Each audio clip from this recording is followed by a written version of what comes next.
दुनिया आज रानी लक्ष्मीबाई के किस्सों को, उनकी वीरता के बारे में जानती है और उनके बारे में याद करती है। और उनकी कहानियां सुनकर हम सभी पूरे जज्बे से भर जाते हैं। लेकिन क्या आप उत्तराखंड की ऐसी ही एक रानी के बारे में जानते हैं जिनका नाम था जिया रानी?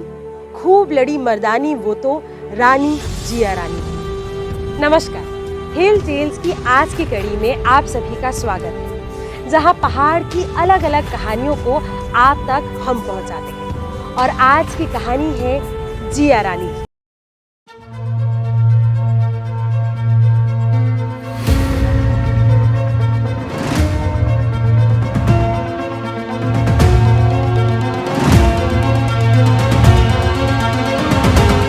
यूं तो संपूर्ण उत्तराखंड ही अनगिनत जाबाजों की शौर्य गाथाओं से भरा पड़ा है, लेकिन रानी जिया मातृत्व शक्ति की बड़ी मिसाल है।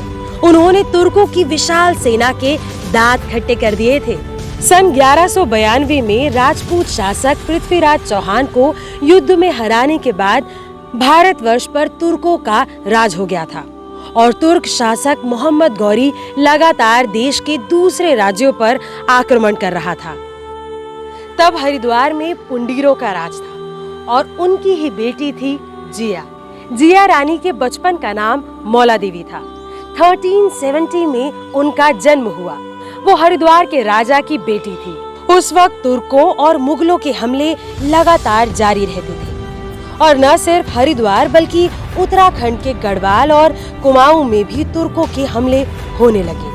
ऐसे ही एक हमले में कुमाऊं के कत्यूरी राजा प्रीतम देव ने हरिद्वार के राजा को सहायता भेजी। उसी के बाद ही हरिद्वार के राजा ने अपनी पुत्री मौला देवी का विवाह कत्यूरी डायनेस्टी के प्रीतम देव से निश्चित कर दिया। माना जाता है कि मौला देवी प्रीतम देव की दूसरी पत्नी थी। राज्य के प्रति समर्पण से मौला देवी का शासन में प्रभाव लगातार बढ़ रहा था। उन्हें राजमाता का दर्जा मिला, जिसके बाद उन्हें जिया रानी कहा जाने लगा। जिया का अर्थ होता है माँ।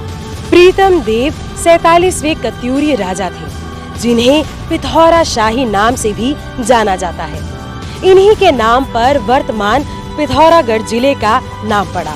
उस समय दिल्ली में तुगलक वंश का शासन था। ईयर 1398 में समरकंद का ये लुटेरा शासक तैमूर लंग मेरठ को लूटने और रौंदने के बाद हरिद्वार की ओर बढ़ रहा था। उस वक्त वहां पर पुंडीरों का राज था। शत्रुओं के सामने डटकर लड़े वो, लेकिन फिर भी उन्हें हार का सामना करना पड़ा। इस दौरान इन्होंने हरिद्वार क्षेत्र में भयानक नरसंहार किया।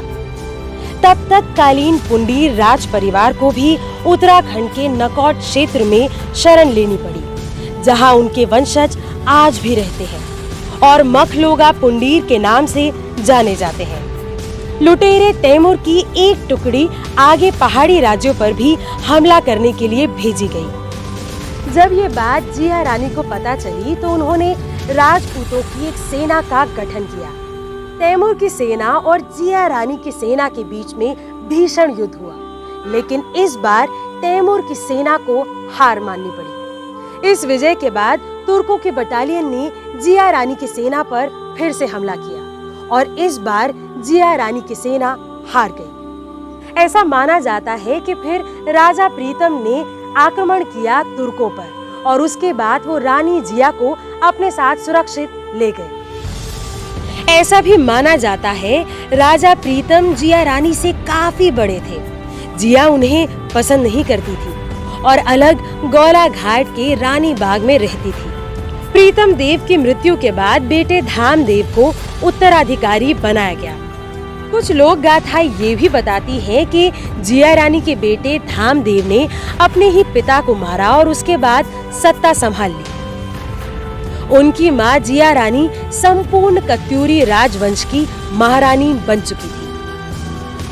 सन 1400 में एक दिन जिया रानी गौला नदी में नहाने गई और ऐसा मानते हैं कि उसके बाद तुर्कों ने उन पर हमला कर दिया। वो घायल हो गई और वो अदृश्य हो गई।